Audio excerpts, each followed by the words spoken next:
മൂന്ന് മുന്നണികളും വിജയത്തിന്റെ ആത്മവിശ്വാസം പുലർത്തുമ്പോൾ വോട്ടർമാരും തികഞ്ഞ ആത്മവിശ്വാസത്തിൽ വന്ന് വോട്ട് രേഖപ്പെടുത്തി മടങ്ങുന്ന കാഴ്ചയാണ് പ്രേക്ഷകർ കാണുന്നത്. ഉപതെരഞ്ഞെടുപ്പിലെ പാലക്കാടൻ വോട്ടർമാർ ഹൃദയത്തിലേറ്റി വോട്ട് രേഖപ്പെടുത്താൻ എത്തുന്ന കാഴ്ച. പുലർച്ചെ തന്നെ 84 വയസ്സുള്ള അരവിന്ദാക്ഷൻ ചേട്ടൻ 4 മണിക്ക് പോളിംഗ് ബൂത്തിൽ എത്തിയതാണ്. 82 വയസ്സുള്ള കല്യാണിക്കുട്ടിയമ്മ ചേച്ചി എത്തിയത് 6 മണിക്കാണ്. അങ്ങനെ കുഞ്ചി എത്തിയത് 6:15 കൂടിയാണ്. 7 മണിക്ക് മുമ്പ് തന്നെ പോളിംഗ് ബൂത്തിലെത്തി ആദ്യമായി വരിയിൽ നിന്ന് വോട്ട് രേഖപ്പെടുത്തിപ്പോയ മുതിർന്ന പൗരന്മാരെയും മുതിർന്ന വോട്ടർമാരെയും നമ്മൾ കണ്ടു. ഇപ്പോഴും മുതിർന്ന വോട്ടർമാരും സ്ത്രീകളും അടക്കം പോളിംഗ് ബൂത്തിൽ വലിയ ക്യൂ തന്നെ കാണപ്പെടുന്നുണ്ട്. വരുന്ന മണിക്കൂറിലും വെയിൽ കനക്കുമ്പോഴും ഇതേ പോളിംഗ് പെർസെൻറ്റേജ് നിലനിർത്തുകയാണെങ്കിൽ ഒരുപക്ഷേ 2016 77% എന്നുള്ള കണക്കിനെയും മറികടന്നു പോകാനുള്ള സാധ്യതയുണ്ട്. കണ്ണാടി ഹയർ സെക്കൻഡറി സ്കൂളിൽ ബൂത്ത് നമ്പർ 163, 64, 65, 167 അർജുൻ മട്ടന്നൂർ ഈ ബൂത്തിൽ കവർ ചെയ്തുകൊണ്ടാണ് പ്രേക്ഷകർക്ക് മുന്നിൽ നിൽക്കുന്നത്. അർജുൻ മട്ടന്നൂരിലേക്ക് പോകുന്നു. Arjun Mattannur, good morning once again.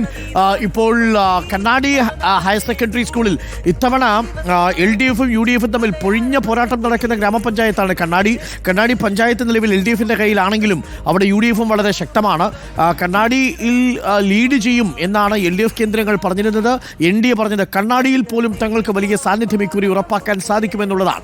കണ്ണാടി ഗ്രാമപഞ്ചായത്തിലെ ഹയർ സെക്കൻഡറി സ്കൂളിലെ 163, 64, 65, 167 എന്നീ ബൂത്തുകളിൽ എങ്ങനെയാണ് പോളിംഗ് പുരോഗമിക്കുന്നത് അർജുൻ?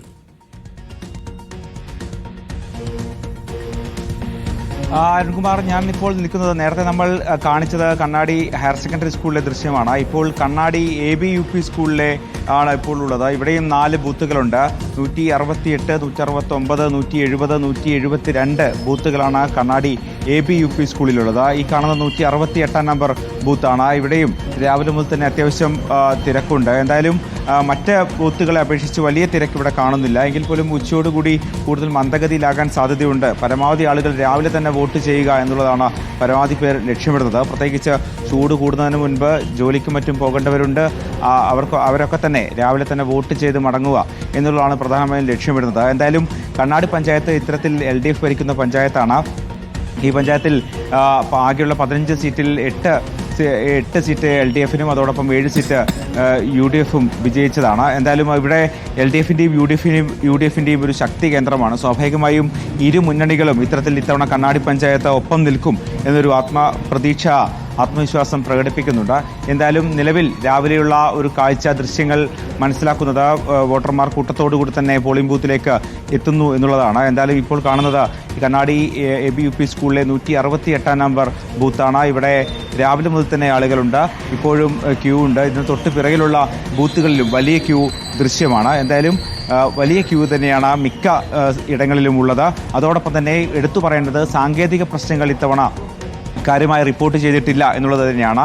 വോട്ടിംഗ് മെഷീന്റെ തകരാറും മറ്റും ഇത്തവണ കാര്യമായി റിപ്പോർട്ട് ചെയ്യുന്നില്ല. അതും വലിയ രീതിയിൽ വോട്ടർമാർക്ക് ആശ്വാസകരമാണ്. എന്തായാലും പോളിംഗ് ഇപ്പോൾ തുടരുകയാണ്. ആളുകൾ കൂട്ടത്തോടുകൂടി തന്നെ പോളിംഗ് ബൂത്തുകളിലേക്ക് എത്തുന്നുമുണ്ട്. അരുൺകുമാർ. അർജുൻ മട്ടന്നൂരാണ് വിവരങ്ങൾ നൽകിക്കൊണ്ടിരിക്കുന്നത്. എല്ലാ ബൂത്തുകളിലും ഒരു ക്യൂ കാണാൻ സാധിക്കുന്നുണ്ട്. ഇനി വെയിൽ കനക്കുമ്പോൾ ഒരുപക്ഷെ പാലക്കാട് പോളിംഗ് ശതമാനം കുറയാനുള്ള സാധ്യതയുണ്ട്. കാരണം രാവിലെ നല്ല തണുപ്പുള്ള ഒരു പ്രഭാതമാണ് ഇന്ന്. കാലാവസ്ഥ അനുകൂലമാണ്. മഴയൊന്നും തന്നെയില്ല. വെയിലുണ്ടെങ്കിലും വലിയ ചൂടുള്ള വെയിലല്ല. പക്ഷേ എങ്കിലും വെയിൽ കനക്കുന്നതോടുകൂടി പോളിംഗ് പെർസെൻറ്റേജ് കുറയാനുള്ള സാധ്യതയാണ് നമ്മൾ കാണുന്നത്. കാരണം ചേലക്കരയിൽ സമാനമായ രീതിയിലുള്ള ഒരു വലിയ വോട്ടർമാരുടെ വരവ് ആദ്യത്തെ 1-2 മണിക്കൂർ കണ്ടു. പക്ഷേ അതിനുശേഷം പിന്നീട് മെലിയുന്ന കാഴ്ചയാണ് കണ്ടത്. വൈകുന്നേരമായതോടുകൂടി പല ബൂത്തുകളും കാലിയായി. പാലക്കാടും അങ്ങനെ തന്നെ ആകുമോ? പക്ഷേ ആദ്യഘട്ടത്തിലുള്ള പ്രതികരണം ആവേശകരമാണ്. 12.64% ഇതിനകം വോട്ട് രേഖപ്പെടുത്തി കഴിഞ്ഞു.